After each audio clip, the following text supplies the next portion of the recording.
And I'll just say, as an introvert, I hang out in lots of bathrooms. I tonight was like, I gotta just go to the bathroom to be alone. In this house? No. Oh, I thought you were like here at the house. No. Like what?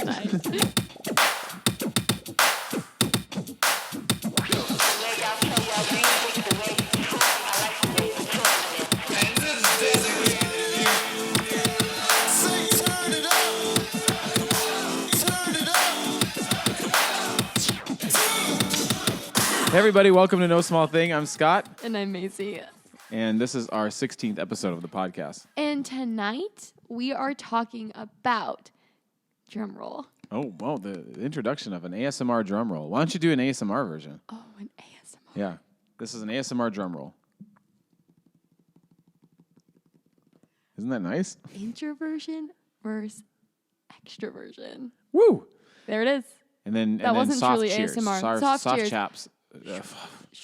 Soft claps and soft snaps. We'll pull ourselves out of that. There are really two big things we have to acknowledge first. What do we have to acknowledge?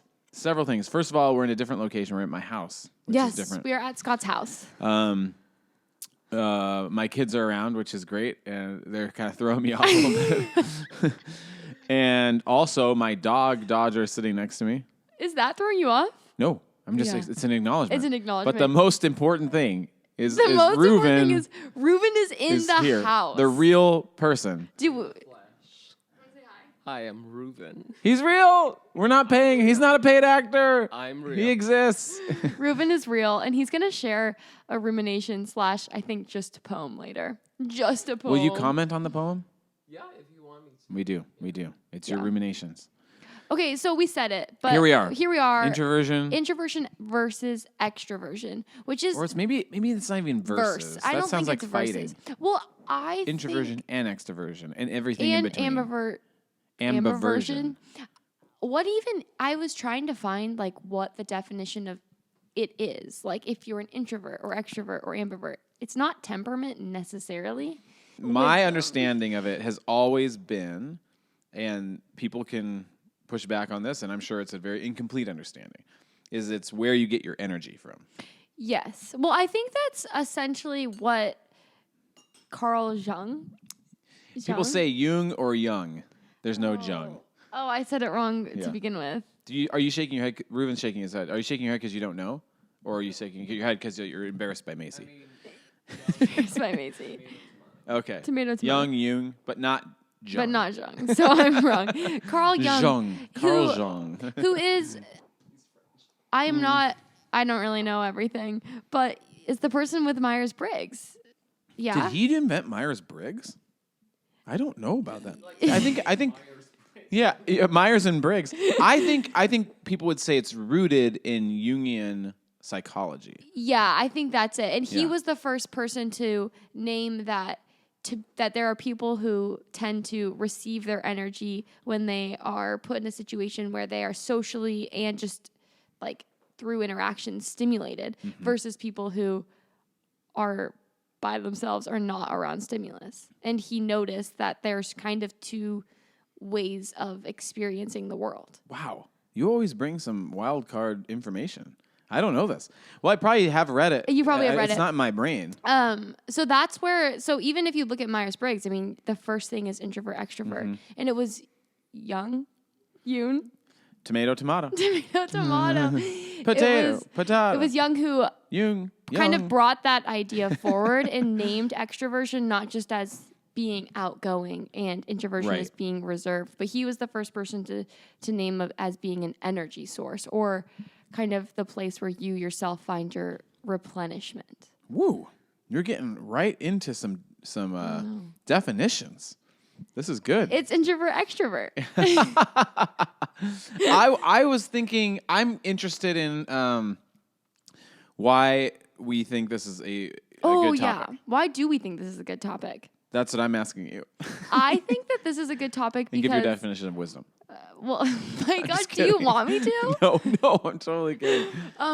I think, first of all, let it be known to the world, I'm not really an introvert or an extrovert, which makes me feel wild. Okay, so right off the bat, too, what we're doing is getting some terms clarified. Yeah. So we're dealing with introversion, extroversion, and if you looked at our Instagram today, we also put up ambiversion, Yeah.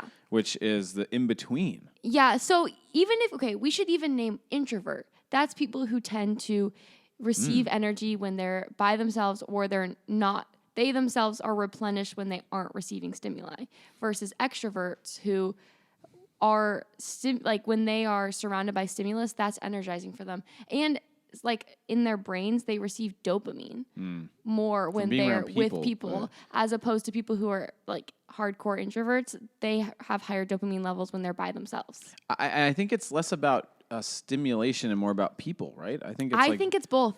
In terms of what I was researching and the way it forms and develops in childhood / the way extroverts, it's not just about being around people. It's being surrounded by activity, being surrounded by buzz, something to do. As where introverts are a lot more comfortable, low key. There doesn't need to be something. And even when they want social interaction, they tend to want it to be more low key. But this came up in our 5 Enneagram episode. Everybody did. go back and listen to our 5th episode on the 5. If you want to know a little bit more about Scott, that's a great episode / the Enneagram. This will feel similar, I think. But yeah.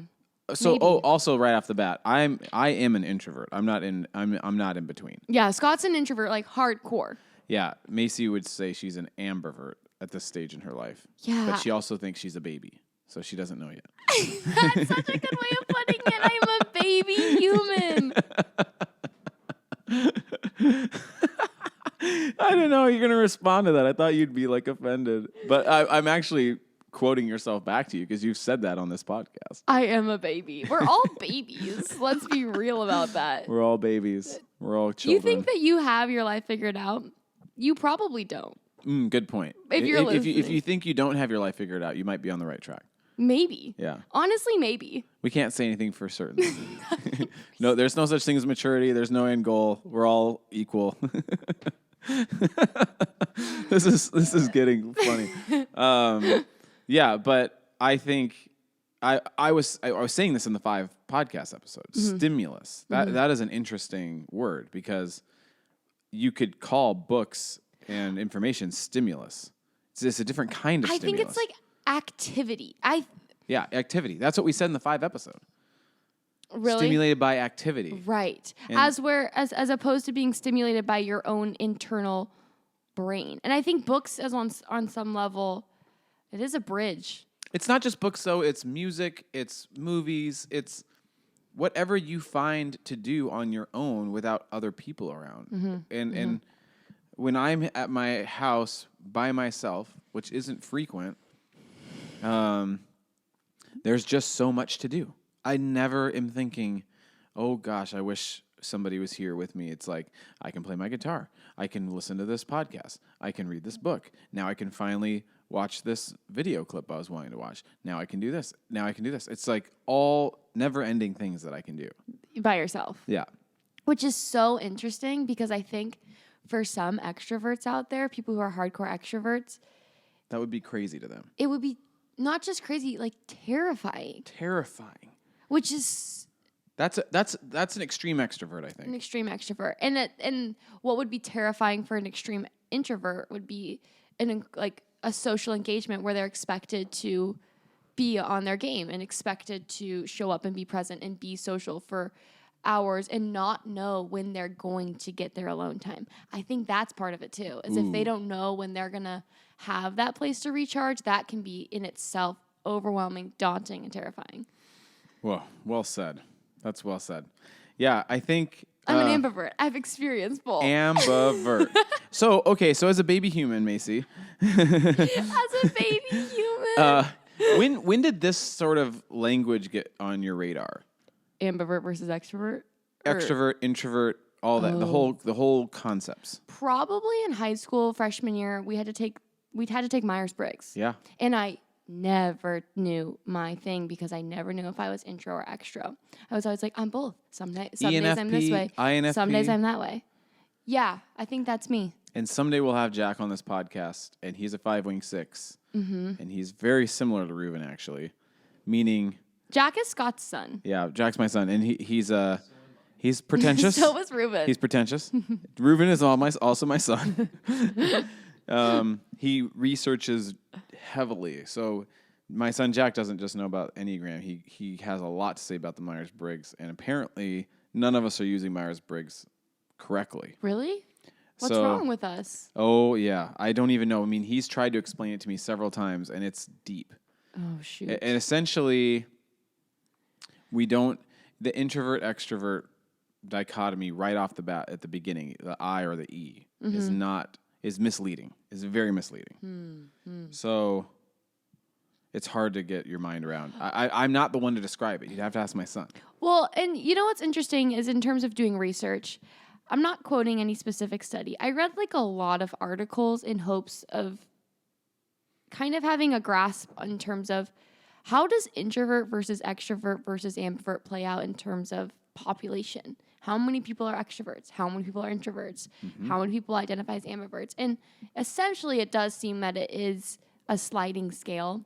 So some It's a people spectrum. are like 100, not that many people, but like no one's like 100% extrovert always. Right, that's misleading. I even said I'm 100% introvert. But yeah, but I'm a strong introvert. you're a is the better way to strong say it. introvert. So you're on the scale very leaning I have towards ambivert introvert. moments. I have extrovert moments. You have introvert moments. You have extrovert moments. Right. I skew introvert. But I think as I was looking through it from a back bird's eye angle, it seems that about 25% of people are like, yeah, I'm an extrovert. 25% of people are like, yeah, I'm an introvert. And about 50% of people don't seem to feel like they fit one hardcore the other. You're coming with the facts and the definitions and the stats tonight. You're bringing the heat. Does this baby human like to research? This baby human. Yes, she does. So good. Wow. So you said it got put on your radar around freshman year, Myers-Briggs. And so what did that make you feel about yourself? And then how did it impact how you're seeing your Myers-Briggs friends? frustrated the crap out of me because I never felt like I fit any of them. So that was always very frustrating because I was mad that I didn't have one. On some level, I think I was a little satisfied that I didn't fit one of the categories because You don't want to fit in a category. I don't want to You're fit unique. in a category. I'm special. But essentially, it did help me. That's a joke if you have listened to our podcast. But if you haven't, people are going to be like, whoa, who does she think she is? Oh, you're thinking she's yeah, special? yeah. Turns out, everyone, I actually struggle with thinking I'm special. But So good. anyways, introvert and extrovert got put on my radar because of that. In the Myers-Briggs, that was the thing I think most people focused on because it came first. It's also the only one that those words make sense. I don't know what the other letters stand for. Right. In and I can't Myers-Briggs. rattle it off at the top of my head, but my son Jack too. Now, I do know the end, P and J, which I'm a P. I'm an INFP. Perceiving But versus judging? Yeah, but my son tries to bully me and tell me I'm an ENFP. So every time I try to tell him about myself, which I literally just did a 6-hour psych assessment, and he doesn't like that I did it on a website. He doesn't like that my friend who was in seminary who was trained to administer the test. Then I had a professional do a 6-hour psych eval. And her conclusion was that I was an INFP. And I showed Jack this information. He just Didn't thought believe was it. Ridiculous. He does live with you day in and day out. And he'll have an explanation, but anyways. I'm sure. So you're upset you didn't fit into a particular category. Yeah, I guess more or less. But I do think I remember it being somewhat of like a buzz conversation. And it's like on BuzzFeed, like things like what it's like being an introverted extrovert. Like, and it'll be like the woes. And I remember like reading those. And so it's kind of like hitting the media. But I don't think that many people, including myself, looked at it that seriously until I started taking more personality stuff seriously. But I don't, because I feel like an ambivert and I don't feel strongly one way, I haven't felt like I've needed to process it as much as maybe someone who's really strongly extroverted or really strongly introverted may need to. You're just kind of out living. It doesn't require much thought. You feel like hanging out, you hang out. You feel like not hanging out, you don't hang out. Kind of. I think where it can bite me is when one week I need a lot of people, and then the next week I need no one. And then I don't want to be around people. And I think it can set up unhealthy or like unrealistic expectations for people when I'm feeling social and feeling like that's my energy. Oh, people are like, last week Macy wanted to come to this party. Let's invite her again. And you're like, well, this week I don't want to go to the this party. week I'm free, but I'm not free. You know, like I have to say no because I need to be by myself. That's one of the memes we posted. Yeah, It's like some goofy guy in a tank top being like, you have plans for the weekend? And then the introvert is like, yeah, I'm going to hang out at my house. And the guy's like, so no plans? He's like, no, I told you my plans. I told you my plans. I'm going to be by myself. And like even thinking of this week, I have had a full work week and done social things after most days of work. I really am looking forward to being alone. Yeah. At the end of this week. Yeah. Like cherishing it and recognizing that I need that. Well, I know you're going to like me saying this, but that seems like the most complicated type of way to be. Yeah, complicated maybe. I think probably on some level it's nice that I can feel comfy going to a party sometimes and comfy being by myself. Yeah, I kind of envy that. Yeah, because some people that being by themselves is almost always riddled with fear, or going to a social gathering is always riddled with fear, and I don't have that necessarily. Whew. So when you had these paradigms sort of in place, did it impact the way you saw friends or friendships or gatherings, or does it at all? Yeah, so I think for me, I wasn't super like, oh my goodness, this is mind-blowing, because I didn't feel super strongly one way. It has been and is helpful in terms of certain friendships. So I have one friend who, Sydney, I'll probably talk about her later. I'll probably quote her later. She's a really strong extrovert. And knowing that and hearing about that and recognizing that she genuinely needs more stimulus and more people than I could even imagine is very helpful in terms of recognizing that I can't provide all of that kind of social stimulus and that she's going to need a lot of people and a lot of activities, and that's her thing. That doesn't mean that I need that, you know? And I don't know, I'm trying to think of other friends. I don't know. I know a lot of introverts too, I think, which introverts seem to be a little less obtrusive in the sense that introverts do their own thing. Extroverts, on some level, require more of the world because they need the world in order to feel energized. That's what it seems like, and that's not a roast. No, it's not a roast. It's like, it's just an observation. It's just an observation. Yeah.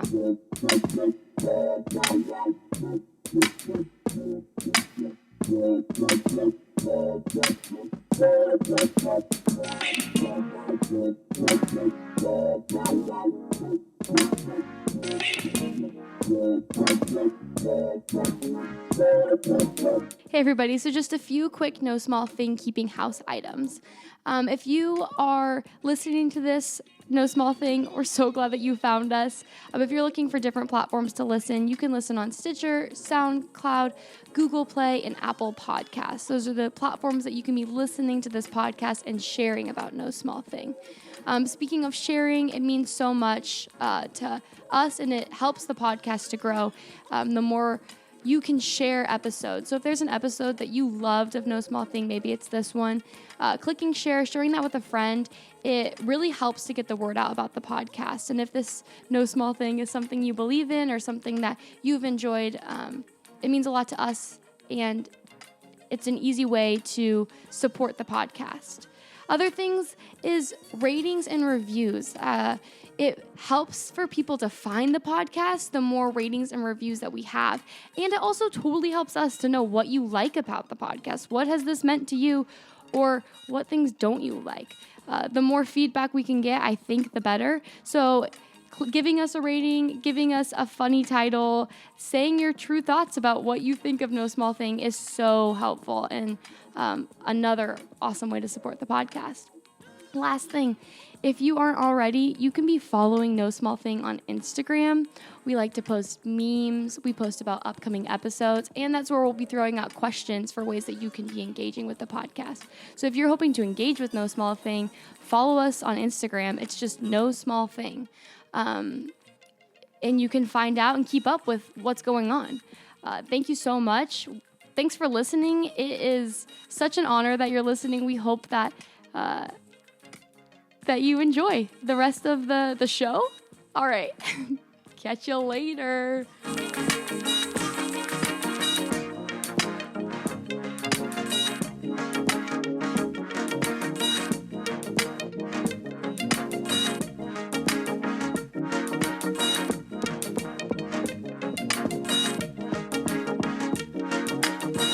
Okay, I want to hear about your journey of learning about introversion, extroversion. When did you hear about it? I think with me, it's really strange. It's like, it's all retrospective. Like, I don't think I had your experience. I didn't learn about it. Or I wasn't paying attention or something like that, you know? And I think my experience highlights sort of the stigma around introversion. I'm baffled to and alarmed to think that like I didn't really start like wondering if I was an introvert until like 4 years ago. I was in this house. So I've have here for like 4 years. And so it was like returning from seminary, coming back from Pasadena. And I might have said I have some introvert tendencies or something like that. But I think the thing, and this still comes up with people, and this really helps. Again, I say this a lot. I'm a youth pastor. This really helps with parents when they're talking to me about their introverted child and they're concerned. And then I say, I'm an introvert. And they're like, oh, all of a sudden it like gives them hope. Yeah. Like, oh, you're an introvert. And I think I at least assumed or perceived a stigma around introversion. Like they're weird and quiet and strange and antisocial and they have a hard time. They have a hard time being normal, quotes, you know. And so I thought like, yeah, I probably have some introverted tendencies. But I remember when I came back, people started sending me articles. I don't know. It was like the universe had basically said it's time. It's time for you to recognize. Yeah, and I remember almost the same thing kind of happened with ADD. Like I started actually reading, which has stigma, and I was like, oh my gosh! Now that I'm reading about it, instead of just like going off of the catchphrases or stereotypes of ADD, I was like, oh my gosh, yeah, that describes me. And then it was the same. I remember I was just reading all these articles about introversion and sending them to my wife, who is also an extreme extrovert. And it was so clear. It was like, oh, this is 100%, not 100%. Yeah, but it was finally like language that finally explained your experience. So now everything I look back on my life and everything clicks into place after that observation. And to me also it was empowering. I was like, this is who I am. Like, and after I was reading all this stuff, there was this sense of there's nothing wrong with this, and there's nothing wrong with extroverts. This is just who we are. It's just who we are. Yeah, and I could advocate for myself better, but I just think I told some stories on the 5 episode, but this is just an example for my whole life. If you would have asked me like what's a pet peeve of mine, and by the way, I think this also goes with being what we call a sexual 5 on the Enneagram. Ooh, here we I go. like one-on-one interaction. That's stimulating. So that could make me appear extroverted. People are very confused when I tell them I'm introverted.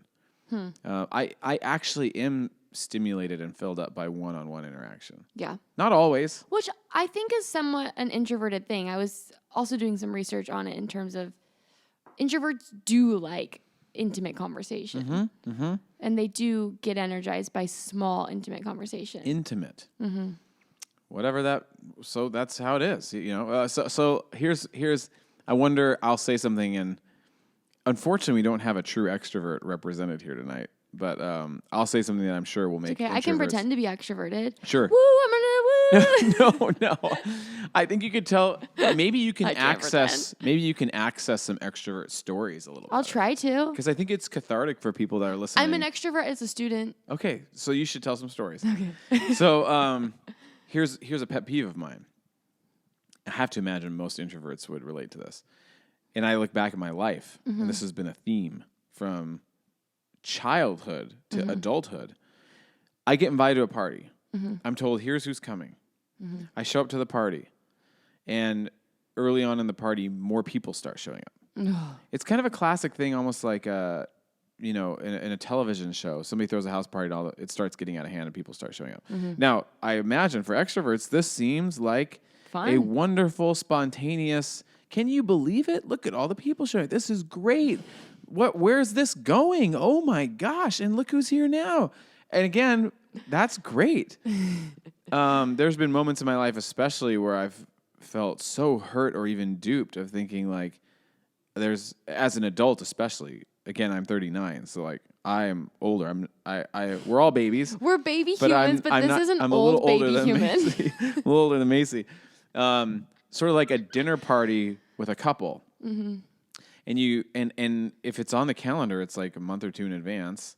And I'm thinking, okay, I'm looking forward to that dinner date with that couple. Man, we're going to get to know them better and blah, blah, blah. And we show up and there's other people. Now, here's where I feel sad for extroverts or whoever, different personalities. I know these people are probably thinking, oh, we're going to get our friends together. A very natural thing. Yeah. A very natural thing. I show up to something where there's more people than I thought, other people that I didn't anticipate. And I'm like, oh, I'm going home. It's no bad vibes. I'm not mad. I'm just not. I'm not here for this. Bye. And that's another story of just my marriage. Like in the early days, that was probably the hardest part of our marriage. Was my wife wanting to hang out with friends and me not wanting to, and us not. Isn't it interesting to even think that I think you're more evolved in terms of your language? Like I don't think we had the language. We didn't know what was happening. Yeah. I was like, why do I have to hang out with people? Why? And then my wife's sad. Of course, it makes sense. Like, well, you don't like my friends, or you don't like people? Like what? These are people. And then I'm feeling crazy. I'm like, why don't I want to hang out with these people? But yeah, I think one of the biggest things my wife and I discovered that was like a major marriage hack was like we almost always drive to parties separately now. Yeah. And I can leave whenever I want, which is usually fairly early. Yeah, that's super nice. Yeah. It makes me think of my parents my dad is hardcore extrovert. Yeah. Who would love to get the whole gang together. Oh, the more the merrier. And he does. He loves it and he does it. He loves it. He does it. Our house has like a pub in it, the house I grew up in, because he wants to just invite all the neighborhood gangs. See, your dad seems to be one of the culprits. Like I could imagine coming to your house someday and having a great opportunity to hang out there, and all of a sudden he's invited some other people all of a sudden the neighbors are over. And I'm like, oh, no. Yeah. And for my dad, that's exciting and would be, why wouldn't that be great? The more the merrier. But it's so interesting. Which again, good for him. Good for him. Good for those extroverts out there. I would like to name that the descriptor of a few extra people at a dinner party, I think I would maybe be okay with. I'd be able to hang. But if I was thinking I was going to something that was small and then there was a crowd of people, I would be out of there, not there for it. So I think that, as an ambivert. It's your thing. Gotta insert maybe that experience. But my mom I'm going back to my dad and my mom. So my mom's an introvert. She even said that in a comment. I don't think she's a hardcore introvert. My dad's hardcore extrovert. And so she has gotten to the point where she'll just go to bed and be like, I'm just going to bed. I'm just going to bed. I'm not here for this social interaction. Yeah, in the early days, and this doesn't really happen anymore, we'd have parties at our house. And I'd be like, it's 1 a.m. and people are still here. I am going to bed. It felt so weird, but it's because it's my house. Yeah. I'm like, I'm going to bed. I'm going to bed. And that's fine. And the guests can still stay and hang out with my dad, and my mom's gone to bed, and then she can have her introverted morning the next morning. That's important for her. So I think that part of why we wanted to even do this episode is that naming that we have different needs in this world. And it turns out that some of us have a need for stimulus and a need for social interaction that is pretty important for us. And some of us have a serious need for solace and a serious need for being alone. And that is essential for thriving for people. And so people need different things to thrive. Yes. I almost think you're like naming one of the potential mission statements of the podcast. What? I don't know, like highlighting our differences and helping us to get along better. And I mean, I even think it's in the idea of highlighting something like ASMR or Steven Universe, or saying it's okay to like these things. Yeah. It's okay to like ASMR. That's somebody. It's okay to like Steven Universe. It's okay to be an adult and like a cartoon. And look how credible this is, you know. And it is. It's okay to like hanging out with people. It's okay to be by yourself. And how do we make space for those things? So coming up, we're going to share some. We asked the people on the socials about being an ambivert, being an extrovert, being an introvert, and you all answered. So we're going to read through some of those and hear people's experiences, and then we'll probably pop off from there.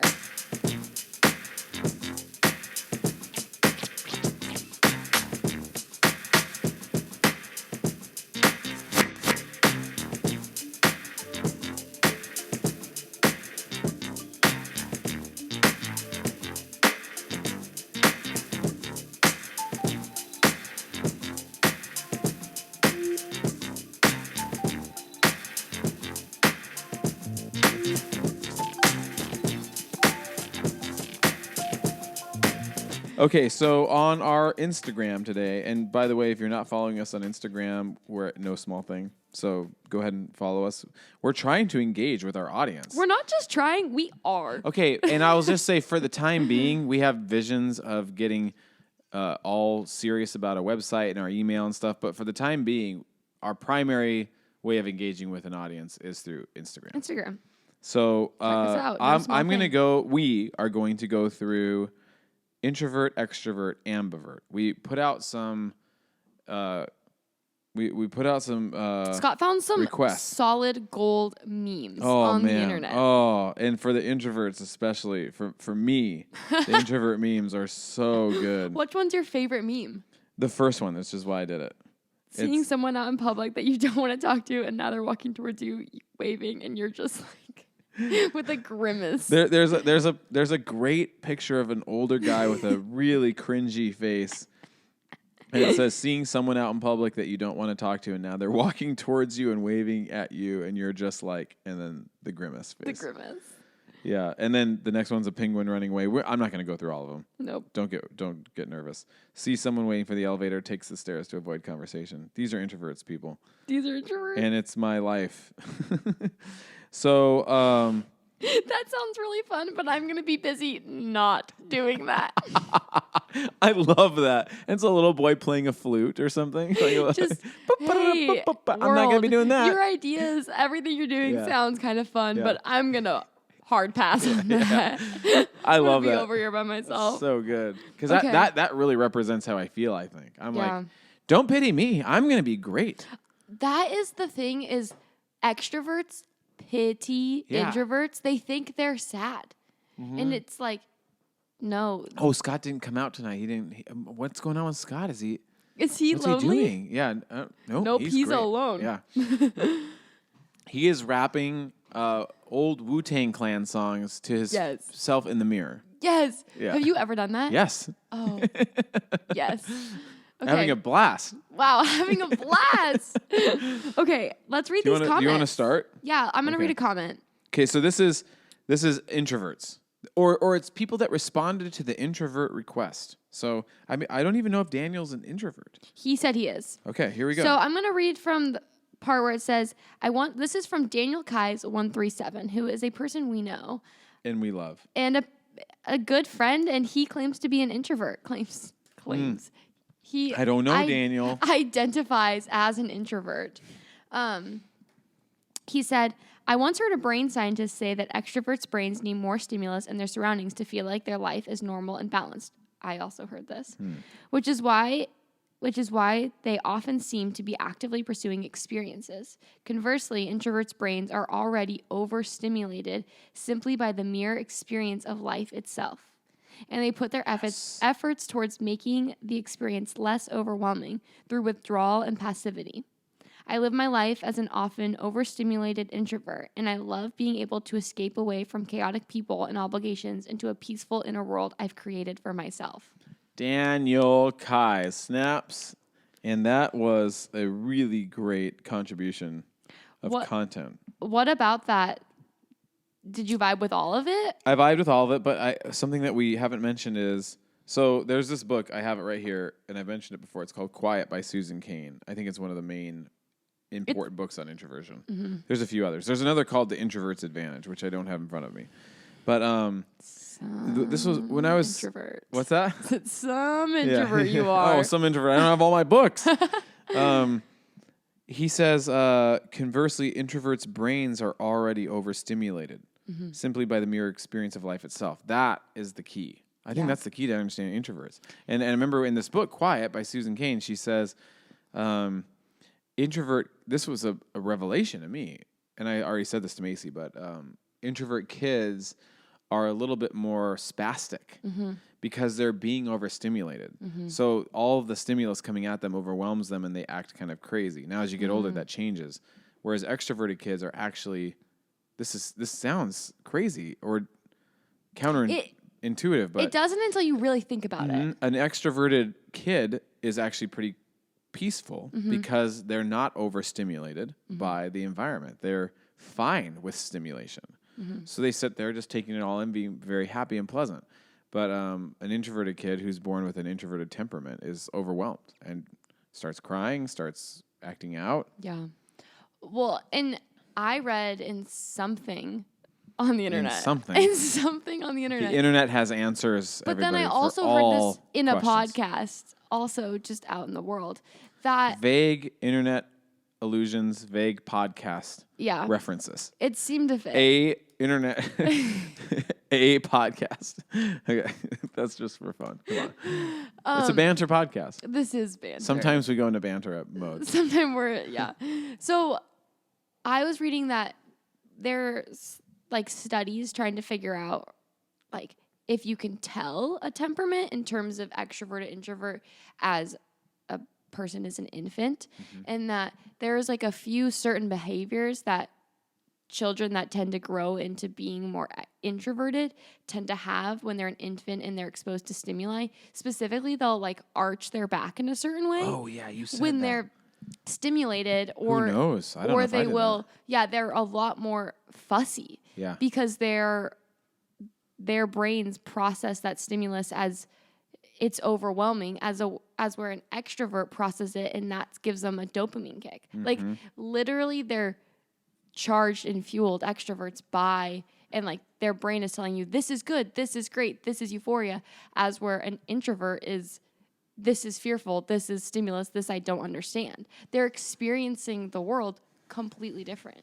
Yeah, I have this story I often tell about my daughter who is an extrovert. She said it before she went upstairs tonight to watch her shows. But my son, who's an introvert, if I ever raised my voice, it would be like the world was coming to an end. And one time I just screamed in my daughter's face, like screamed. And she got this huge smile on her face. Like that, like she didn't even really understand that I was angry. It's just like she was obviously enjoying the energy, I think. Yeah, that's just so interesting. Really great.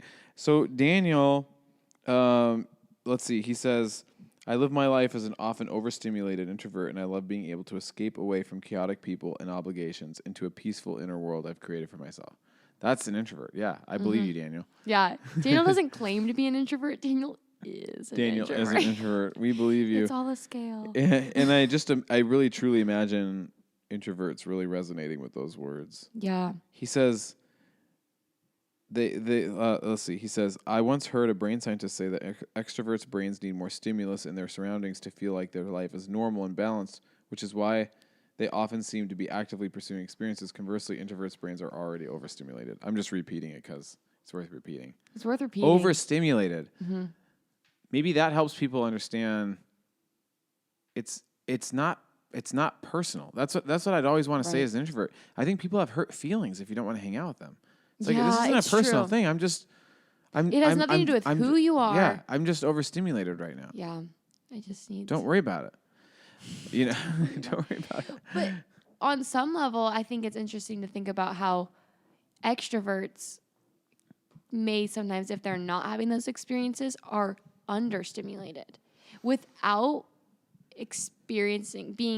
without social interaction. You're in like an extrovert empathy mode. I am which in is really extrovert great. empathy mode. Good. Because I think we live in Seattle, we live in America, which tends to lean towards a little bit more of an extroverted system. It tends to favor extroverts in a lot of ways.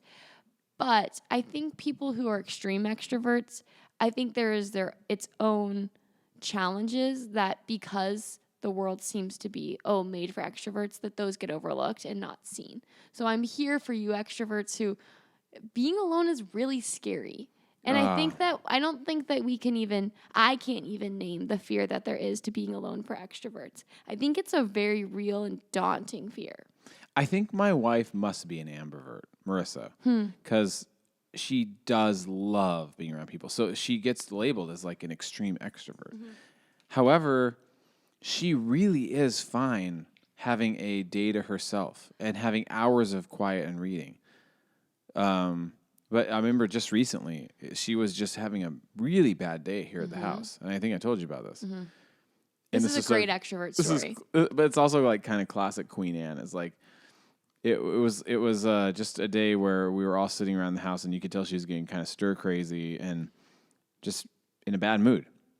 And then she goes, I'm going to the farmer's market. So that's why it's a classic Queen Anne. Farmer's market. There's farmer's market everywhere. So she was gone for probably 3 or 4 hours.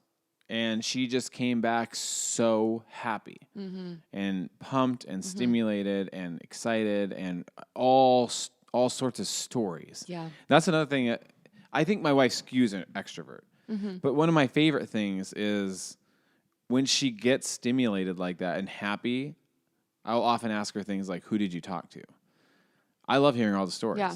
And it's obvious that she's so happy about it. Yeah. So I'm like, I love this. You're in a happy state. And The extroverts like want to talk to the shopkeeper. yeah. They want to have a conversation with a stranger. Oh, that was one of the extrovert memes. I cannot relate to that. Which we should continue with We should. introverts. But I just want to say one of these extrovert memes, which is so classic. Yeah, because I have a lot more extrovert thoughts, and I don't want to start popping off yet.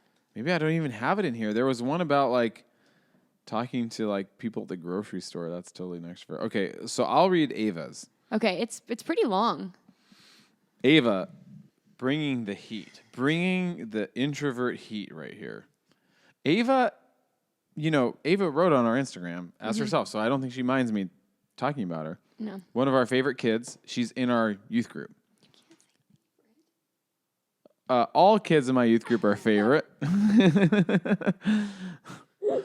Hello, all kids in my youth group. You're all my favorite. So Ava Romano is a kid that I really like. I think she's swell. She is well. she's a top fan. Yeah, she's a TOP fan, and she is also a Voltron fan, which we bond over a lot. So here I'm going to read Ava. My introversion is weird. I don't think I like anything about it, but maybe it causes things I do like about myself without me realizing it. Ooh. Woo! Insightful. If that makes sense. It does. For me, I'm more of an ambivert, okay? So here we go. Macy's snapping for that. I really, okay, so first of all, Ava, the freshman, already knows these words. She's familiar with the word ambivert. I really, really enjoy talking to people and generally being around others, but my anxiety makes it hard for me to actually chase down the type of experiences that I want. It's not in my nature to go out of my way to talk to people, but that doesn't mean I don't want to talk. To answer your other question, I don't really know if I get quote-unquote drained, and if I do, I don't know if it's because of my insecurity or my introversive nature. Woo, good word. Or both. I suppose being around a lot of people I don't know and feeling like I have to talk to them is hard, which really sucks, considering I'm a freshman in high school. I get energy from being creative, I think. Creating anything at all, playing music and writing are my two favorite things on this planet. But sewing, acting, painting, literally anything in which I get to create calms me down. I know Macy can relate to that. I really can't. Each one. I know this comment is getting long, but you mentioned, first of all, we like long comments, everybody. Yeah, we're not mad about it. I know this comment is getting kind of long, but you mentioned introvert stories in the caption, and I think I have a pretty good one. This happened to me a couple of days ago. It was a late start at school, so school started at 9:30, but I arrived at about 9:10 because of an orthodontist appointment. Most people would go to the library to study, which is what I wanted to do, but that's also the problem. That's what most people would do. There would be a ton of people there, and there wouldn't be room at a table for me. I haven't read this yet. This is already a good story. And if there was, it would be with a group of seniors and juniors who would be weirded out by some freshmen sitting at their table. So naturally, I did what any scared freshman would do. I escaped to the bathroom. Okay. I have a thought on that also. And I'll just say, as an introvert, I hang out in lots of bathrooms. I tonight was like, I gotta just go to the bathroom to be alone. In this house? No. Oh, I thought you were like here at the house. No. Like what? Night. I mean, earlier. Today? Yeah. Yeah. The bathroom. The bathroom. I'm gonna read Ava's final comment here, but I just remember for everybody's entertainment. Let me say something about myself. I used to work at when I was a junior in high school. I worked at J.C. Penney. Wow. I spent a long time in the bathroom because I was supposed to be helping people with their clothes decisions and stuff. And that scared you? It didn't scare me. It just drained me. And I was like, what do I do? I'm not on break, but I have to go to the bathroom. And I'm going to linger in there for a little bit. So Ava says, honestly, it was kind of nice. I was just chilling, doing my makeup in a bathroom stall. Highlight of freshman year. She says, that's so good. Highlight of freshman year. Oh, my goodness. Thank you so much, Ava. Well, I relate to a lot of those things. This made me really think because I'm now trying to evaluate, gosh, am I an introvert, an extrovert, all these things. I'm thinking of myself at work. I'm in a new work situation, and I'm a month in and have yet to eat my lunch in the social, staff area. I always leave and always go be myself for those 45 minutes. Introvert moments. But might be an ambivert thing. Because I've been around people for a couple hours, and I just need that break. I don't know. That's interesting. Ava, this is so gold. I do think people also start to get a little bit more introverted as they get older. You think so? Yeah, because I think about when I was your age or just a little younger, there's a house near the UW campus or the UPC campus called the UCU house that you know about. I remember for my maybe 19th birthday party, 20th, I orchestrated a huge dance party with 50 people at the UCU house. I got speakers. You? Yes. And I would say, I always said that I think something that counteracted my introversion was an interest in girls. If there was this idea of something happening with a girl at a certain event, then I was there for it. But in general, I mean, another thing about me growing up was I didn't have cell phones and stuff. Yeah. So nobody really knew where I was. Nobody could check in on me. There was way less FOMO. There's no FOMO. Well, I would have never had FOMO in the first place, but I just know I'd come home and I'd either go to a playground and play basketball by myself, or I'd watch music videos. That's all I did after school. I never went and hung out with anybody. Really? Yeah. Oh, interesting. Yeah. And it wasn't ever questioned. That's why I think I didn't know I was an introvert. I was like, I'm home from school. It's time to watch 2 hours of music videos. Or I'd be like, I'm going to go play basketball by myself. Yeah. I was never like, I'm an introvert. I was just like, I'm playing basketball. It's after school. I'm tired. Yeah, that's so interesting. I would hang out with people for a couple hours and then go be by myself. No thank you to that. Sorry. All right. You want to read Ella's? Sure. This is from Ella Sharp. Oh, another fellow 4. Shout out to the 4s. It's a common misconception that introverts are antisocial and despise any kind of human connection. Couldn't be more opposite. Yeah. Social interaction is third most important on Maslow's. Gosh, words are hard. Words. I'm a baby. Maslow's hierarchy of basic needs, and people often mistake me as an extrovert because I'm outgoing. Yes, shout out to that. There are outgoing introverts. Yeah, me too. I'm an outgoing introvert. That said, too much people time causes me to become irritable, exhausted, and extremely short-tempered. Yes. One of my introverted best friends and I often take road trips together. Sometimes after such a prolonged time, we'll give each other the look that we both understand to be, can we go do our own thing for an hour? There's no better feeling than stepping out of a crowded, loud space and into an empty, still one. And to feel all of the stimuli drain out of you. There's something sacred in silence. Ooh, that's music to us introverts' ears. That's There's true. something sacred in silence. Yeah. Yeah, and that's so nice when you can have a friend or a person that you can be like, hey, I need to be alone. And they can understand that and recognize that there's no hurt feelings. No hurt feelings. No hurt feelings. Just got to be alone. Our But, other comment but is, how, what? Who? the other comment is Marissa? Marissa. My wife? OMG, Scott's whole life. Marissa knows. My wife knows. I have like 10 introvert memes, and I know Marissa looked at everyone and knew it was me. Knew it was Scott. Yeah, I think Elle makes a good point though. An outgoing extrovert, people are surprised. That's I think the stigma and the misconception about introversion. Like, I can be nice, I can smile. Yeah. You know, I can. You're not like a loner who doesn't know Yeah. how to interact with the world. Right. You do. You just, if you had your way, would choose to not interact most of as the much. time. But it's just the energy thing. Like I think the best description for an introvert, and I think most people would relate to this, is I think extroverts, when they get into a social situation, it's like plugging in their phone and the battery is now getting charged. They're feeling drained. They've plugged in their phone.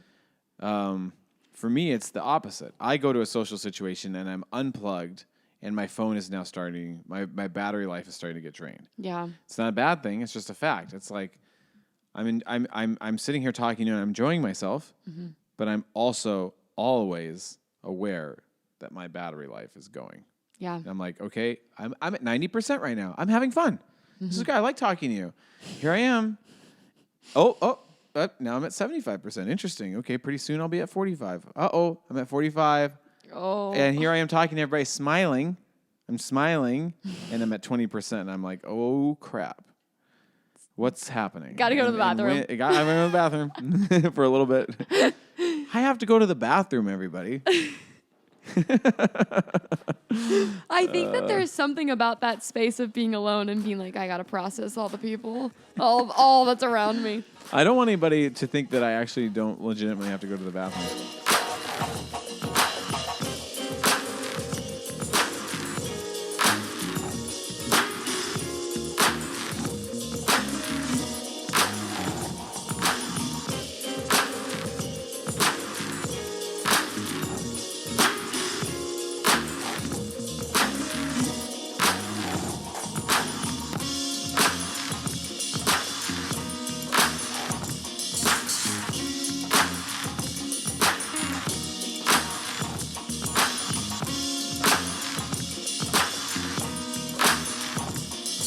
So we put something out to introverts, a call out to introverts on our Instagram. We had 3 responses, many more likes than the extrovert. I post. know, so many more likes And than the I have extrovert. I have thoughts about that. One is I don't think extroverts are as torn about. I think they're happy to be extroverts, and they don't feel as bad.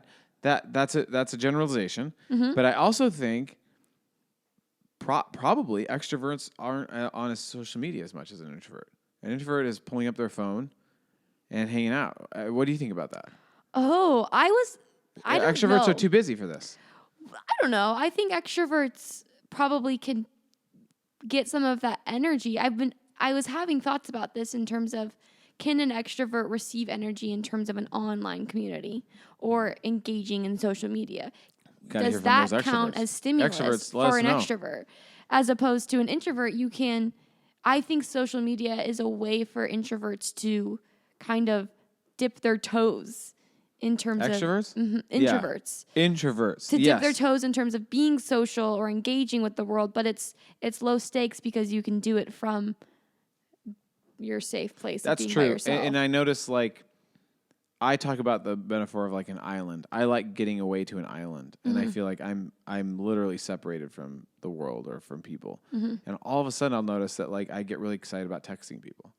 because I just feel safe. I'll start texting my family, my friends. Hey, I'm on an island. Here I am, and I'm just Yeah. like, can't catch me, but I'm But happy to I'm- talk to you here. You know. Yeah, and it's like the point of the island was to be by yourself, and yet you're still a part of you Mm-hmm. that wants to be connected. That's the thing. Introverts still want to be connected to Yes. humanity. It's not Yes. that introverts want to be alone all the time. So if anybody wants to go back retrospectively to our Instagram extrovert post and say something about being an extrovert, we welcome your thoughts, and Yeah. we'll even share it later on a bonus or something. For But sure. For this last little segment of the podcast, we want to talk about ambiverts. Are we not going to talk about extroverts at all? Oh, do you want to talk about them? They didn't respond. I don't have any responded. material. I mean, it was Sydney responded. Oh, what? I was like, oh, Yeah, weird. One comment. yeah. Oh, there's Sydney. And she literally said, "This is why I was laughing All right, our because I friend knew this Sydney. was coming." She talked about going to a farmer's market. Wow, there it is. Farmer's market. You extroverts love farmer's markets. In Sydney, a part of her routine That's is to go hilarious. to the farmer's market. Oh and she's my friends with all gosh. the people. No, thank you to farmers markets, by the way. That's chaotic. I mean, I love the idea of it, like where you're gonna have like some organic produce and farmers are gonna be pulling Yeah. out some of their wares. But I don't want to hang out at a farmer's market. Okay, should I read this? This is from Sid Loves. Having an entire day with no plans feels paralyzing. Ooh. I've cried over having a day without plans, especially after I've tried to reach out to a few people and it becomes more apparent I will really be alone. Oh. I've learned to encourage myself to go to public places like the farmer's market or a park to be around people if no one is available to talk or hang out when I need people time. Wow. Empathy for extroverts. Empathy the struggle for is real. extroverts. The struggle is real. Okay, do you want me to... Sydney. Sydney, I can either tell you about what she shared about in this voice memo or I could play it for you. I think you should send me the audio file and we'll tell people that we'll put it into the episode. Okay. Do you Yeah. want to hear some of it? Yeah.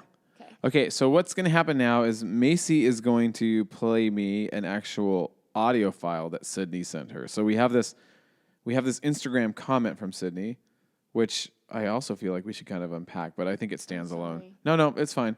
It's so touching on the surface of what she ends up talking about. Yeah, so now Macy's going to play an audio file I have not heard, and we're going to listen to it, and what I'll probably do is insert it into the episode so you'll get a better version of it, and then we'll respond to Sydney. Okay. This is super long. I probably won't play it all. It's How 7 long is it? minutes. Whoa. 7 minutes. It's all about extrovert. Wow. It's very packed with goodness. Should we put it in the episode? Not all of it. You could put some of it. I think about extroversion and introversion. So many different thoughts come to my mind. So I figured that I would just send this in a voice memo rather than trying to type it all out. Something interesting that I don't really know how this fits in. I just was thinking about it after listening to Maddie talk about being an Enneagram 1, and I thought about a childhood experience that really is like marked on my brain of a day that I did something so shameful and then I punished myself, and it's just so interesting because it plays into all of this. So I don't remember what my brother did, but he did something. I got super upset, and his friend was over, and we were all going to go to the mall. My mom was going to take us to the mall, probably to buy spiky bracelets, and I yelled at Riley. I yelled something really awful that I'm not going to repeat, and it involved cuss words and really an ill wish on him, and I said it so quickly and so strongly without even thinking, and I think I started crying. I was in shock. I felt awful, and so I punished myself by putting myself on timeout and saying that I was not allowed to go to the mall. My mom never told me I was not allowed to go to the mall. In fact, my mom tried to convince me to come to the mall, but I felt so shameful, and there was no worse punishment I could think of than having an activity being taken away from me, especially because I wanted the bracelets. And then along with that, though, I feel like the times that I suddenly am like, oh, maybe I'm more introverted than I think I am, is when I'm ashamed and I don't want to be around people, and it's hard to decipher, am I wanting time alone because, I want time alone? Or do I want time alone because I'm too ashamed to be around people? So those are some wild thoughts. Some of my darkest days were when I was nannying and I didn't have coworkers and my friends all lived out of state or in different parts of the state. And I learned a lot through that. And I learned a lot of things that I think I would want to encourage any extrovert, that if you don't have friends living in your area, that's not the end of you.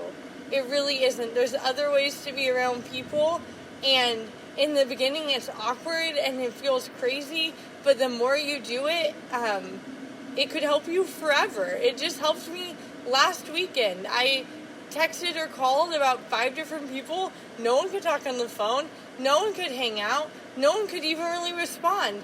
And so I took myself to dinner. And being in the presence of other people, just strangers, being somewhere where there was music and other things to watch and look at, that was enough of an energy level for me that I didn't go lower than I was, so that I could maintain my level and maybe even get a little from it. I could talk to the person making my salad, and that was really helpful. Yoga in a yoga studio has been so helpful to me. Having a gym membership. I have the cheapest gym membership I could get just so that I knew that if I really couldn't be alone, I'd have somewhere to go. I get gas way more than when I'm just on E. I get gas all the time because it's an activity that I can do to pull me out of feeling lonely or feeling like there's no people around and how am I going to make it through the day? Getting gas. Going to the grocery store, even just for a few items, is so helpful because, I don't know, you can talk to someone in the bread aisle, you can talk to the cashier, you can just see different things that are outside of yourself and outside of your house and outside you. And us as extroverts, that's really helpful to just have other energy around.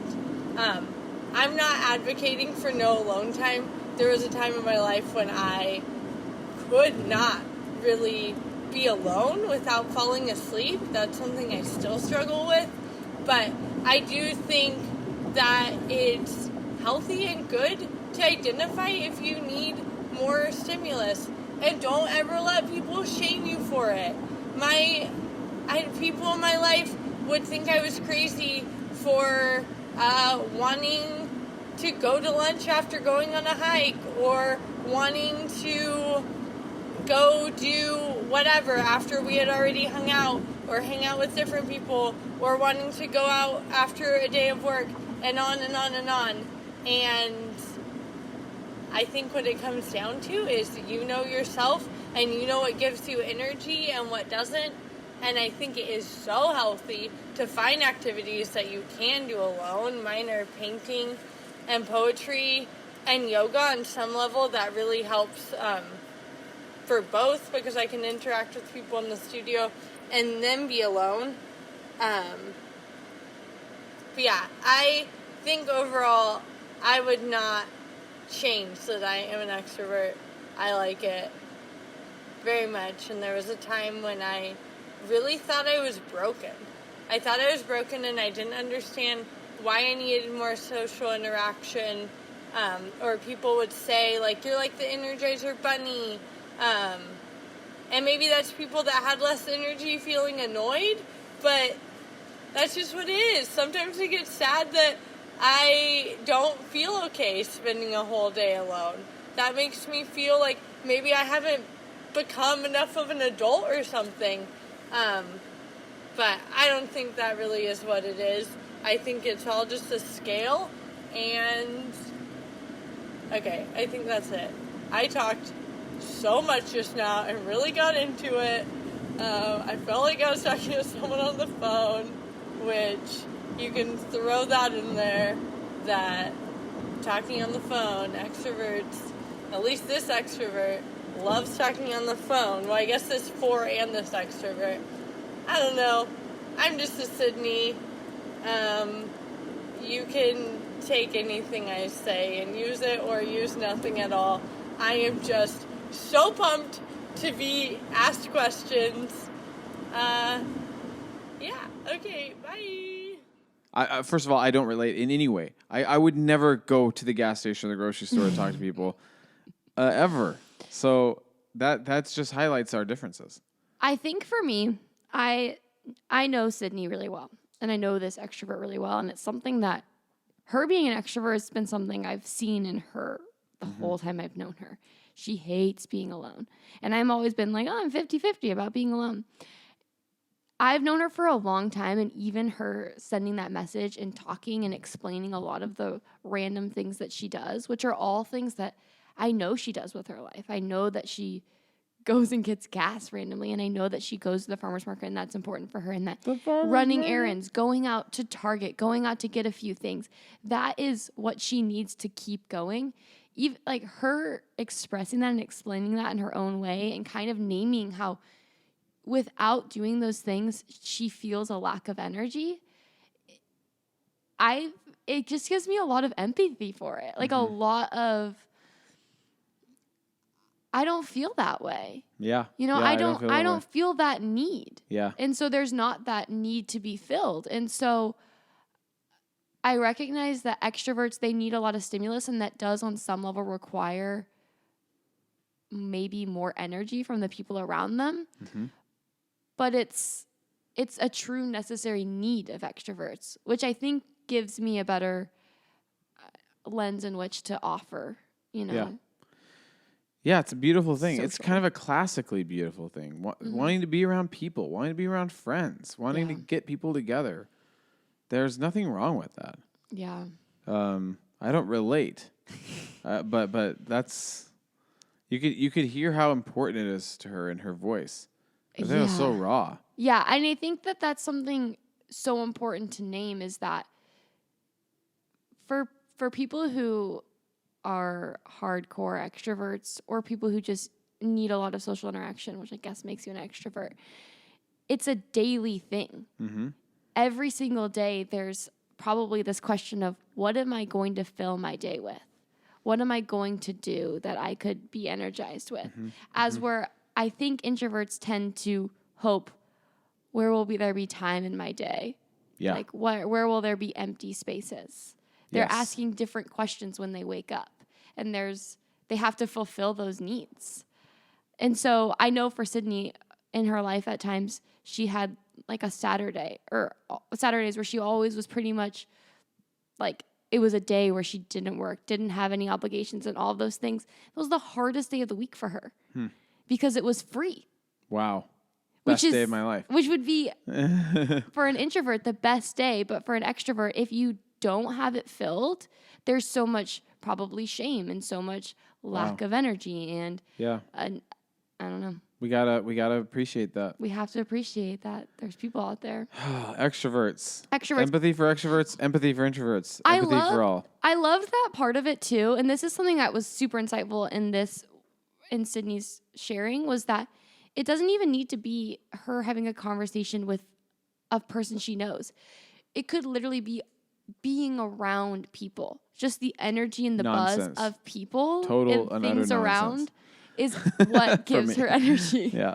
Yeah. I don't understand. I don't relate. Yeah. One of the things I always started to realize with my wife as an extrovert, she skews extrovert, is this idea that like, I don't want to talk to somebody if I don't know what the relationship is going to be. It can't just be a one-off conversation. Is this somebody I'm going to be establishing a relationship with?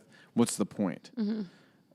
Marissa is like, we're just having fun talking to a human. Right. Are we talking to them again?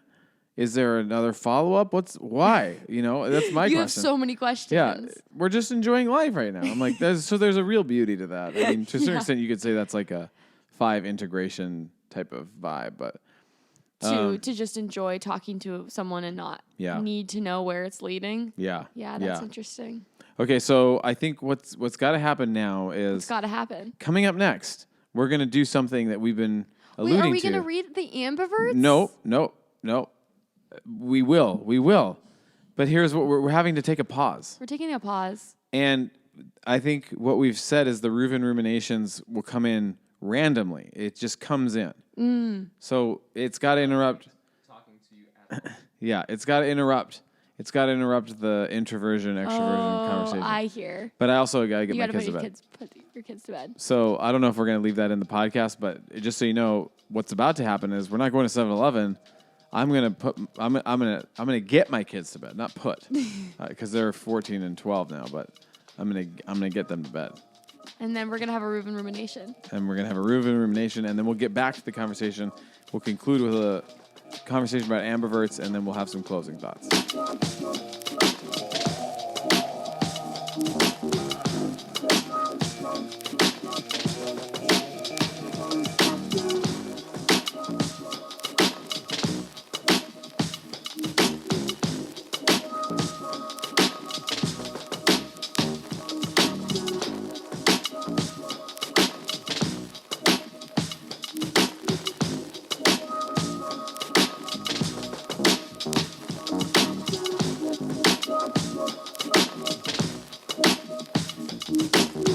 Okay, so everybody, since we started this podcast, is this the 16th episode?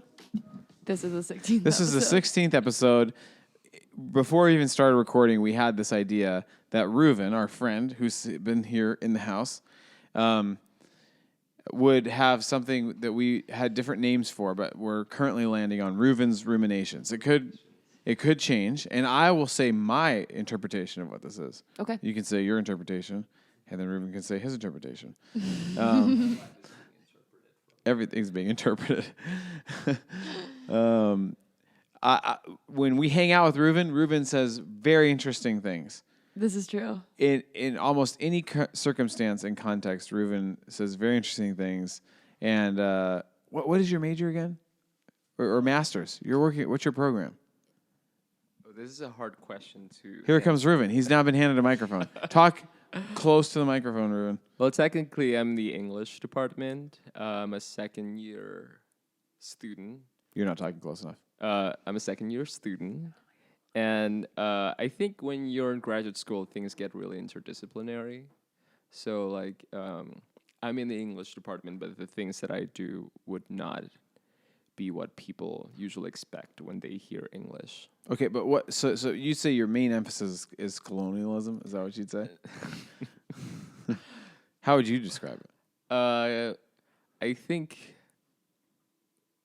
I do a lot of post-colonial theory, post-colonial kind of like literature, history, but I think, like that's kind of like more of like the general. Okay, everybody look that up if you want to know more about that. Like general thing, but kind of like the particular lenses that I'm looking at them, looking through are, there's this thing called science and technology studies, and kind of like visual culture, sound studies. I love science fiction. Yeah. Okay, well, so here's the idea is I think we want to sort of replicate in this podcast what it's like to hang out with Reuven, which is, do you want to say your version too? Okay, which is oftentimes because we're not in Reuven's realm in terms of like the things he's studying and learning, a lot of his information that he gives us seems to come out of nowhere. For him, obviously, it doesn't.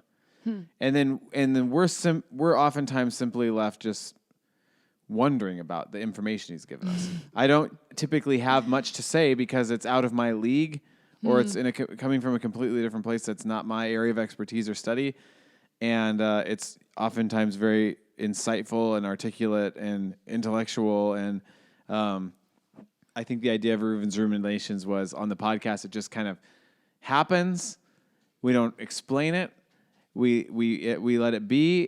People can go deeper if they want. They can take his information or his thoughts and go deeper, but it's just there, and it doesn't need an explanation. Yeah, From us, at least. Yeah, and I think for me, I like the word ruminations. I hope we don't change it in the sense that to ruminate, like I believe that Ruben's insights that you tend to have often are intricate and have a level of complexity in which needs rumination. Sometimes there's insights or thoughts that people have that require thinking about it for a while and require you ruminating, require you to not just accept and believe as truth, but to think about and to challenge and all these things. And so we invite Reuven ruminations. We are about to have a time where Reuven gets to share something, and then we invite you to literally ruminate on that. We're not going to share our comments and thoughts like we tend to always want to do. So, Here we go. So I'm just gonna set up what I'm gonna do. Yeah. Okay. When Macy and Scott said that they wanted to talk about extroversion and introversion, I decided to bring this poem, and by one of my favorite poets, John Ashbery, who passed away last year. I think he's considered as one of the most important poets, definitely in the 20th century, and definitely in kind of like, the canon of like American poetry, whatever meaning the word canon has now. And the reason why I chose this poem was because I think Ashbery has this like really unique voice. He is, I think, if you kind of frame it in terms of extroversion or introversion, he really is trying to mess with the boundaries, right? He has this, let me pull this up.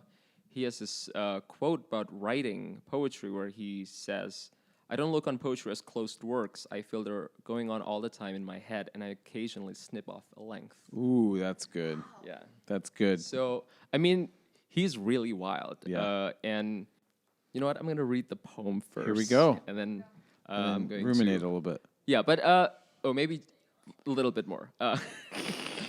But, yeah, but John Asbury, he was, like, I think from the start, he was kind of, like, on his way to, being, like, a great poet. His first book, called Some Trees, won the prestigious Yale Younger Poets Prize. And in 1976, he published a collection called Self-Portrait in a Convex Mirror, and it won the Pulitzer Prize for Poetry, National Book Awards, and I think National Critics Circle Award. Wow. But it's like a triple whammy. Triple whammy. It's like an EGOT. Yeah. If you know what that is. Yeah. I'm still bitter. He Okay. didn't get the Nobel Prize, but... Aw. Okay, so I'm going to read the poem now. The poem is called At North Farm, and it is the first poem in his 10th collection called A Wave. At North Farm by John Ashbery. Somewhere, someone is traveling furiously toward you at incredible speed, traveling day and night, through blizzards and desert heat, across torrents, through narrow passes. But will he know where to find you, recognize you when he sees you, give you the thing he has for you? Hardly anything grows here, yet the granaries are bursting with meal, the sacks of meal piled to the rafters. The streams run with sweetness, fattening fish. Birds darken the sky. Is it enough that the dish of milk is set out at night, that we think of him sometimes and always, with mixed feelings?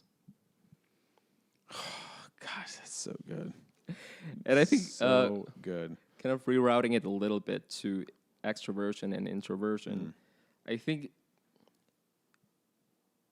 this is kind of like almost like this beautiful, awkward attempt to, and I like to think of like Ashbery's poetry as kind of awkward, because usually it is kind of like this jumble of different voice registers. I mean, he's very open about. He often talked about how he would just like read like magazines or listen to radios, and he would kind of like, be able to get like lines from them. Oh yeah. you can tell. So, and I think in a way that is kind of like, so his poetry is kind of awkward, but in this kind of like very like gracious and graceful ways. And I think that in this poem where you kind of like have this idea that there's someone traveling towards you that's going to meet you, can be pretty terrifying, right? But it is also kind of like recognizing all these kind of like pitfalls that kind of like take place when two humans interact, right? Like how will you be able to read their intentions? Will they be able to read your intentions? And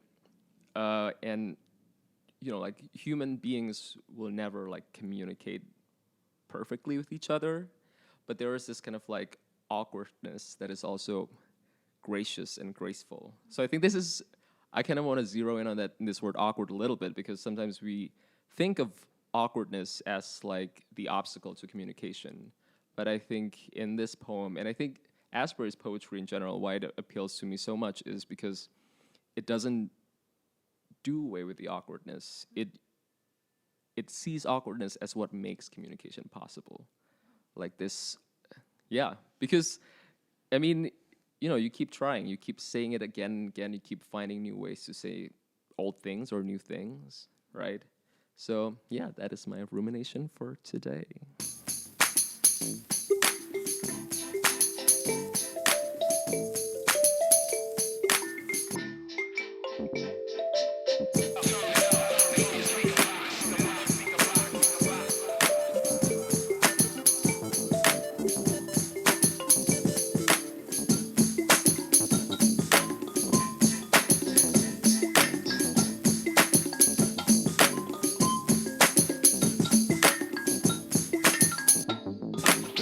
Okay, so Do you want to read Okie Fish? yeah, we're back and we're here. back to talk about read ambivert. about ambiverts. There's first of all more than just Check out my awesome memes that we put on our Instagram, you guys. I tracked down some memes for everybody. I hope you know we have received a comment since we started recording. Whoa, on the ambivert part? Woo, woo, woo. Yeah. Wow. Yeah. We have Ooh. now 5 comments on this one. Oh, 4 comments. Kim on this one. Salen. I know. A loyal listener. She said, "This is me. Never knew the Let me say term." something about Kim Salen, which is an actual official call out. Oh. I'm looking at Kim Salen's Instagram right now, who we love, by the way. She is commenting on our Instagram. I click on Kim Salen. She's private? We requested to follow her months ago, and she has not accepted our follow request. The hard Kim call out. Salen, comment, accept our request, Kim. Maybe she's private. She doesn't maybe want to. maybe you're an introvert, Kim, at heart. Well, no, yeah. You're that's obviously an ambivert, so. She said, "Never knew the term, but when I take the MBTI, I'm always right down the middle on this one." There you See? go. There you go. Right down the middle, ambivert. Ambivert. Okay. I do like also that Sydney said, I'm a Sydney. I know. So to all skeptics about Enneagrams and Myers-Briggs and Strength Finders who think we're trying to put you in a box, we snap and clap for anybody that wants to go ahead and say, I'm not any of these things. I'm not I'm a a me. number. I'm a me. I'm a Scott. I'm a Reuven. I'm a Macy. We're all about it. These things just give us language and tools. Yeah. That's all it is. That's all we're doing here, folks. Nobody is an actual INFP. Nobody's an actual number 5. No one's an on the actual Enneagram. 4. No one's an actual 4. Okay, so we have quite a few comments. Connie Bernard straight up said, "No way, Called us I out. thought you guys would forget. I was literally just about to call you guys out on it." Connie, how could I forget myself? Connie, you So- love calling us out. I don't know if it's because Connie's an 8 or a 1. I think she's a 1, but she does love calling out. Yeah. And she likes correcting. And then we have another comment. So I'm calling you from right back out, Connie. Okie Fish, who turns out we know who that is. Yeah, we didn't know who Okie Fish was. Her name is Grace, and We're she big said, fans. "This is amazing. I've always thought I was just a partial introvert. I didn't realize there was a word for this. I can relate so much to this. Sometimes the only thing I want to do is read, while sometimes I want to go jump off a cliff with friends. It can be strangely conflicting." I think you really relate to that. 100%. I don't want to go jump off a cliff with friends. I wish I could name how some days it's I really need to be alone. And Yeah. some days it's I really need to be doing Man, stuff. it's so with people. complicated. It is complicated. Well, I guess especially as a 4, your temperament and your moods shift so quickly. So quickly. Yeah. I have a pretty steady temperament. Today I have felt so many emotions today. It's kind of wild when I think of today. Wow. I was feeling really angry and kind of annoyed for a while, and then so happy, so grateful. Then I won't even go there. No, I think that's one of the differences between having like Macy and I talk about. I'm a 5-wing 4. She's probably a 4-wing 5, and so there's a difference between having that core number as your pivot point. And so, like as a 5, I spend my whole day sort of keeping any sort of up and down emotional imbalance or anything unexpected at bay. I don't want to experience many mood swings. I'm always trying to keep it steady. And to a certain extent, you're kind of in the background. I always think you're kind of seeking the mood swings. You want it, Yeah. you know? Yeah. And I don't. Yeah. I think the 4-wing is like you can lean into it. Like I have big emotions. But typically I'm just trying to be like, oh, okay, let's just. I have to work so consciously hard to not be moody. Oh man, keep talking. Yeah. Okay. We have another comment. I think you should read this one. It's from Hannah Kais. Hannah Kais, someday we will have Do a you know panel of Kais' 8. sister? The Kaises are commenting. Yeah. Thank you to the Kaises. So Hannah Kais identifies as an 8 on the Enneagram. She's a senior in our youth group. We love Hannah Kais. And she commented on Ambivert. She says, I love the people. I love the people. But also I love curling up in bed with a good book or TV show. Sometimes the craziness of my dog is enough to satisfy my extrovert needs. Well said. That is so true. Yeah. But also, other times I get cabin fever after being left alone for an hour and a half. I'll want to go hang out with my friends, but then I also know it would be so draining to be with the people at the time. I feel like ambiverts are usually more confused than introverts and extroverts. That's what it sounds like you're saying. I think that the thing about ambiverts is there's maybe a sense of never being fully satisfied in that when I'm at a social interaction, I am always thinking, oh, when am I going to be alone? Wow. But I'm not mad to be socializing. I know it's good and I like it. I can be energized, but I'm also like, I only have so much of this. And when I'm alone, I can't have endless alone time. I would have to know something social's coming around the corner or there's going to be something coming. But a whole day alone, I'm here for. Oh, yeah. Okay. So I would just say as an introvert or somebody that skews introvert, I think that I probably have a point where I would need to be around people. But I will say at this stage of my life, I haven't experienced that yet. Wow. I haven't got to the point where I'm like, now I need to be around people. I can't ever think of a time. Have you ever had a time where you think, oh, shoot, I've gone too alone? I should, in the sense of like, pull myself out of this aloneness? No. Oh, interesting. Yeah. Not felt that. That's so interesting. Yeah, I have big thoughts on that because... And you're different. You're kind of like, oh boy, okay, I've been alone too much. Yeah. I went through... And you're not just saying like, I'm needing to be around people. You're saying there's a sense of should. Like now it's getting a little weird. I've been around too long. Yeah, I haven't felt that. Yeah, so I can go through bouts of really isolating myself. So because I am an ambivert... God, how many times can I say that?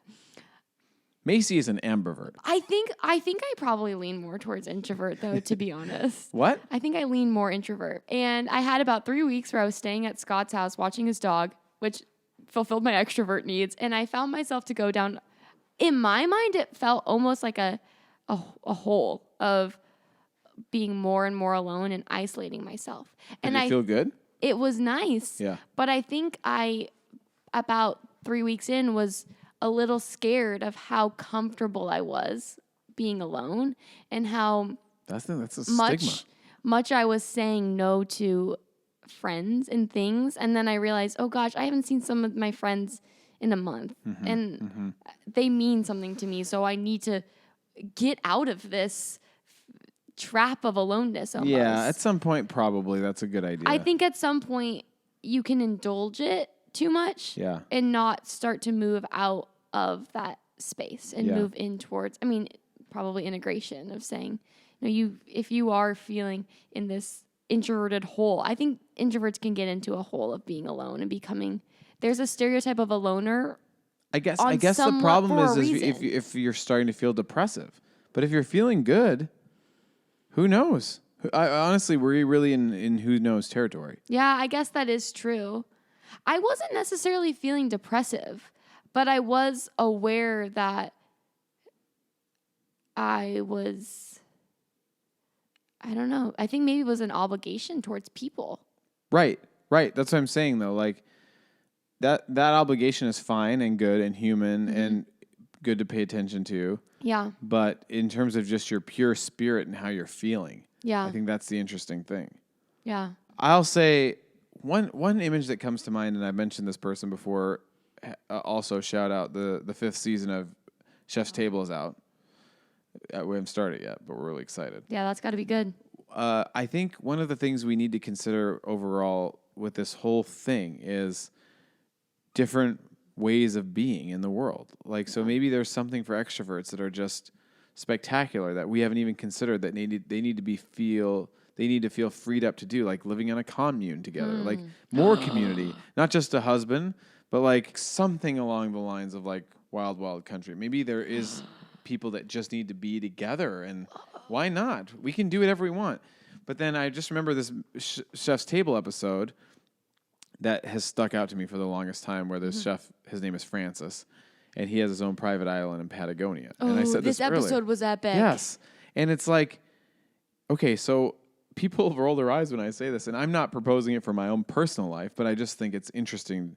He says he has his own private island in Patagonia.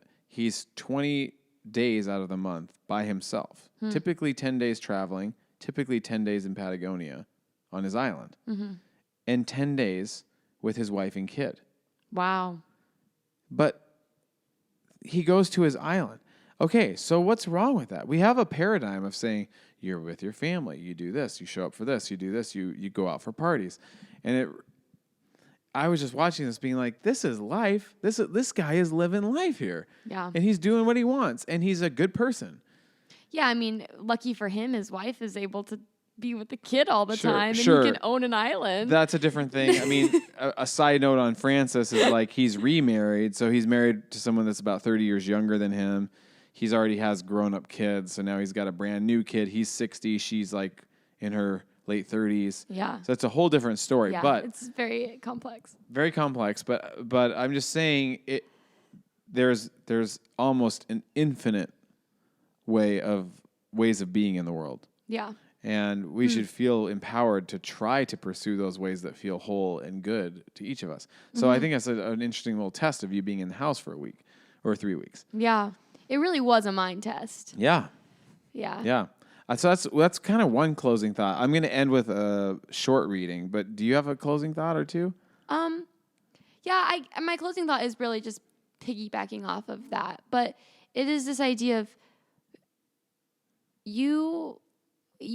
we all have the choice to figure out what works best for us. Mm-hmm. We all take the time maybe if you haven't thought hard about introvert, extroversion, ambiversion, or your just basic temperament, maybe take the time to think about it, because in even just preparing for this podcast, I've noticed certain tendencies in myself or started to realize certain behaviors that I may have, and holding those behaviors and temperaments lightly and not judging yourself and not judging others for theirs is, I think, really healing, and I think helps us all to live better together.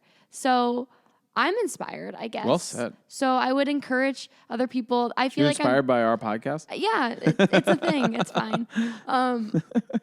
I guess I would say I don't think it ends here in terms of it doesn't end with, I'm an ambivert, I'm an extrovert.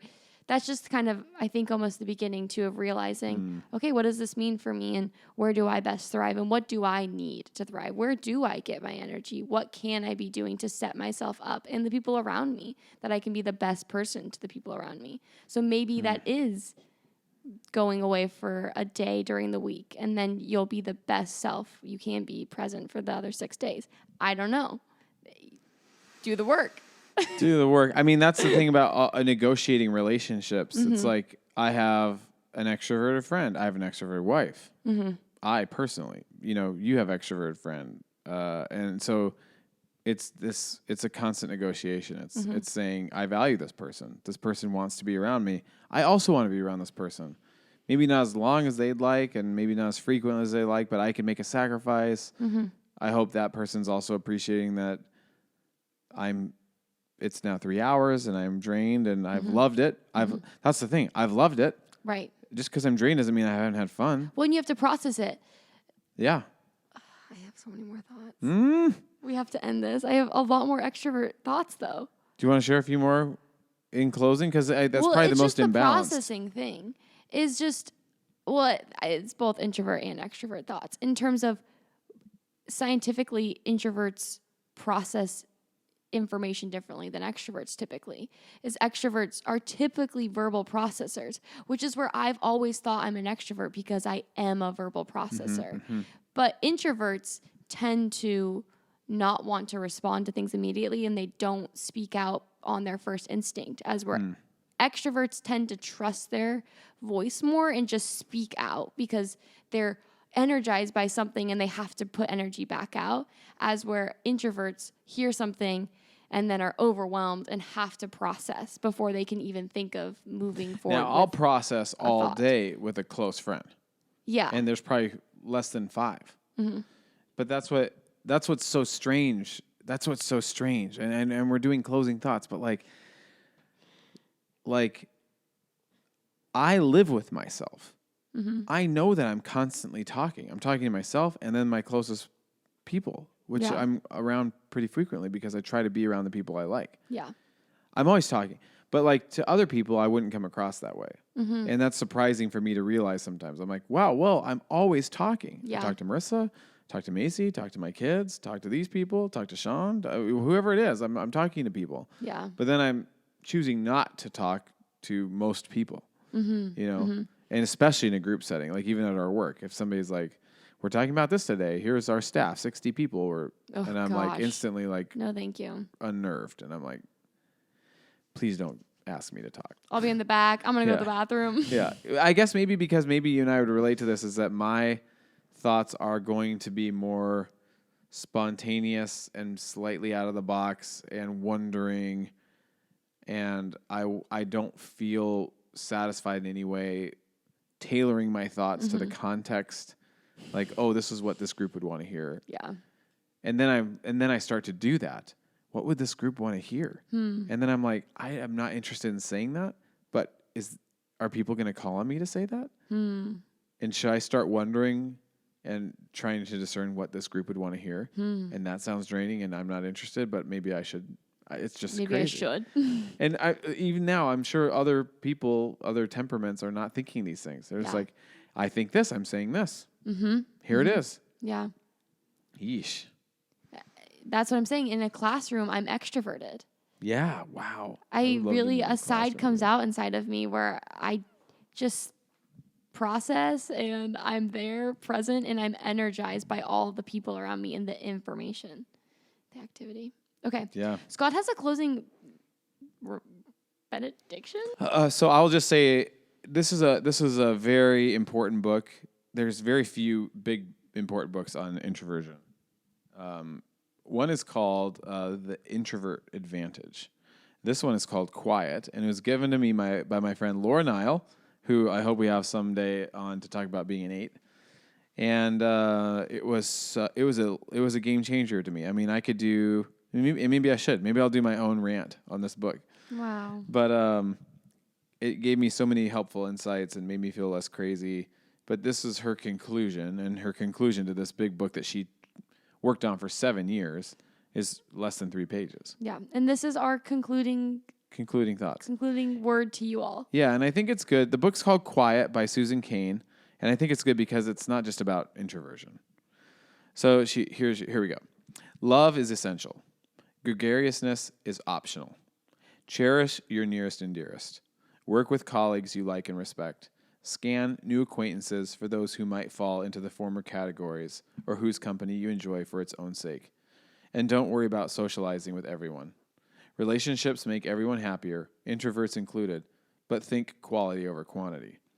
The secret to life is to put yourself in the right lighting.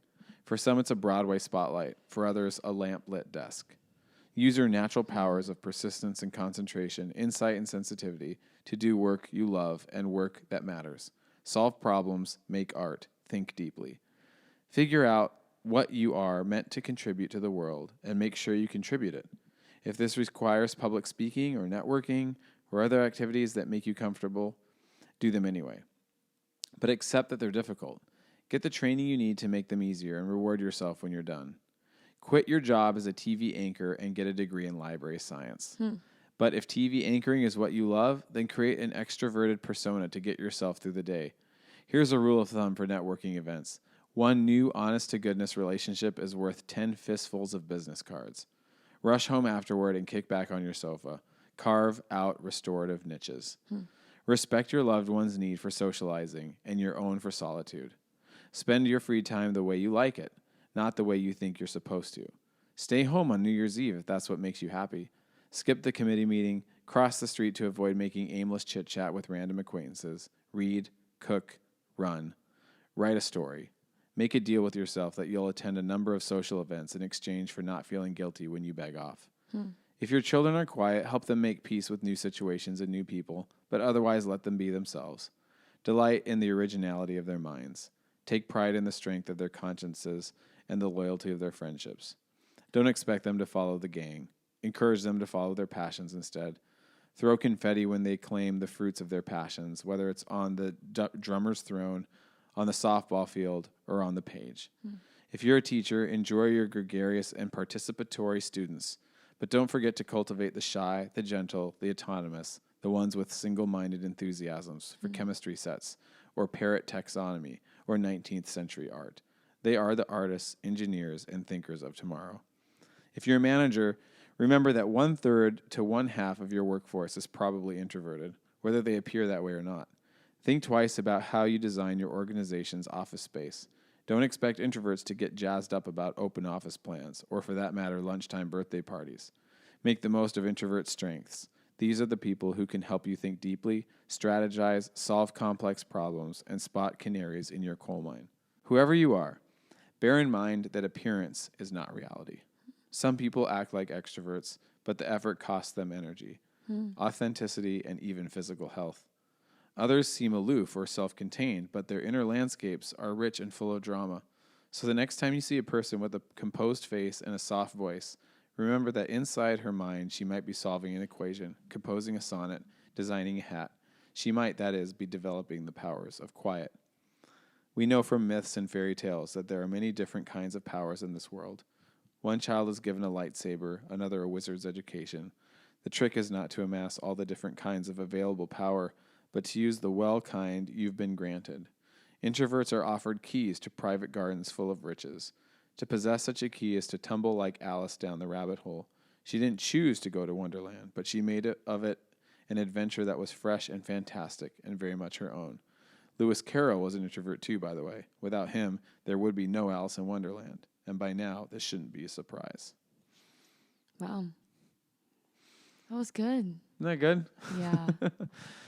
Whoever you are, you're an introvert, extrovert, ambivert, don't subscribe to that at all. You're good. Figure out what makes you tick and what makes you comfortable. Yeah, and whatever works for you, and that's cool. If it works for you, that's great. Follow that. Go for it. All right, and we need to get better at appreciating that in each other. Yeah, and appreciate affirming that in it our and blessing friends it. and our family, and see it as gifts. The differences in other people should be looked at as gifts. There it is. Microphone down. Goodbye. I sometimes say goodnight, but we should say goodbye.